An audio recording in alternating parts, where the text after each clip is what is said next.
Hello, this is JC Santana coming to you from the Institute of Human Performance, headquarters for IHP University. We want to talk about, I think, the next generation of training for IHP and the new genre of development for personal trainers here. You know that this is a laboratory. I believe we've come up with the best training system on the planet. I'll throw it up against anything I've ever seen, and I've traveled the world 6 times over.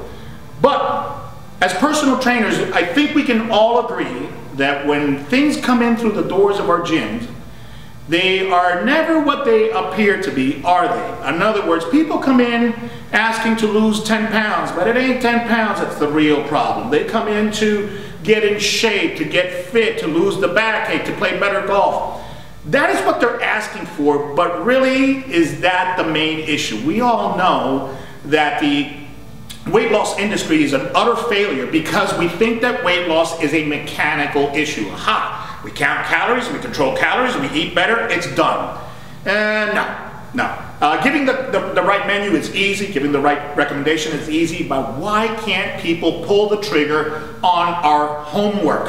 Why? Because there's underlying issues. We're going to briefly talk about them really quick today, but the main thing about this little seminar, this little talk that we're giving is for you to know that IHP is aware of it, and we're developing a curriculum based on this thing that we all know. It's like the 800-pound elephant in the room. We all see it, we all know it, but nobody wants to talk about it. And we always say at IHP, we redefine the human will. Yes, we're in the exercise thing, and we have the equipment, and we do reps, and we do sets, and we get tired, and we sweat. But really, what are we doing? We improve the lives of our people, and for the most part, our people's bodies, they don't change. But all of a sudden, they can run 5Ks, they can do Spartan races, they get rid of their back pain. But they don't drop the 5 or 10 pounds that they came in asking for 7 years ago. So what has changed? How come they stay with IHP for 6, 7, 8, 10 years without the body changing, without getting what they came for, yet being very happy and recommending this as a lifestyle to all their friends? What is it that they got that they wanted but didn't know that they wanted when they came in? All right? And that is, I think, that when they come in, the problem that they think is the problem is really not the problem. So in other words, it's not the 10 pounds, it's how the 10 pounds make them feel and how they think they would feel different if they lost the 10 pounds. Where those feelings are just not a feeling of, ooh, I look good. No. When you look in the mirror and you see yourself as fat, how does that make you feel? Okay, where does that pain come from? What created that pain? What created the emotional eating that brought on the 10 pounds? What created that is the real issue. And unless you deal with that, all the menus, all the nutrition advice is not going to work. Got it? So we know that the problem ain't the problem. It's not cholesterol. It's how come you have a lifestyle or got thrown into a lifestyle where you're smoking, drinking, and eating crappy foods and dressing that up as entertainment.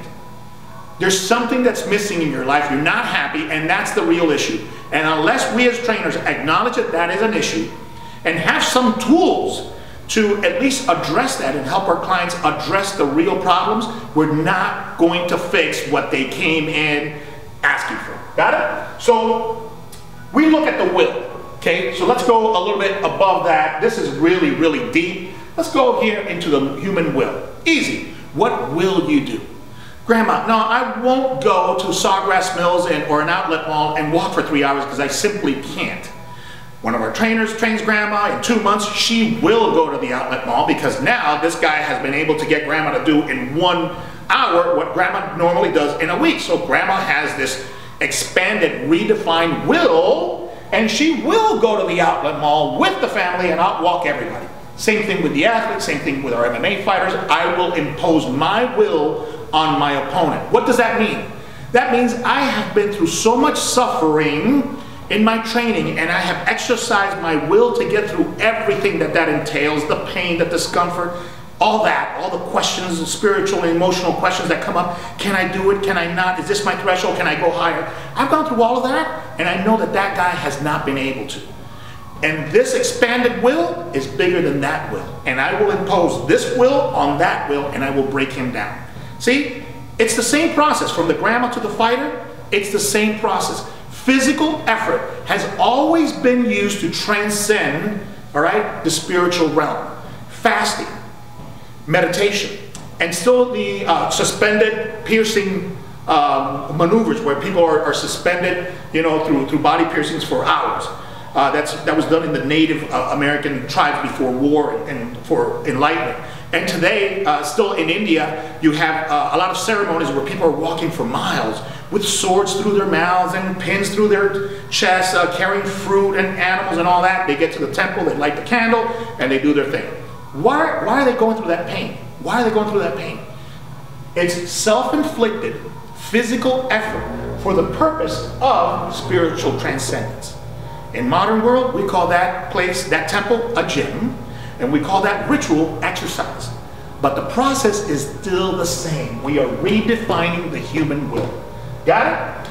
So the future here at IHP is to create a curriculum where A, we acknowledge the power of this, we figure out the different components, we understand that the problem coming in is not the problem, all right? And we can give the trainers a 1, 2, 3, 4, like the 4 pillars, like the operational environment, like our hybrid training, all of that. We can give them systems to take their clients and get to their clients' deep spirit-emotional issues, all right? And instead of changing the human will as an unintended consequence of exercise, we can start changing the human will as a design consequence of our program, and more specifically hit that spirit-emotional component that is at the root of every problem that walks into a gym.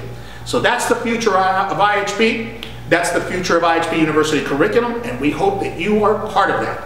JC Santana signing off from IHP. Please visit me at www.ihpuniversity.com for the best in personal training, science, and practice.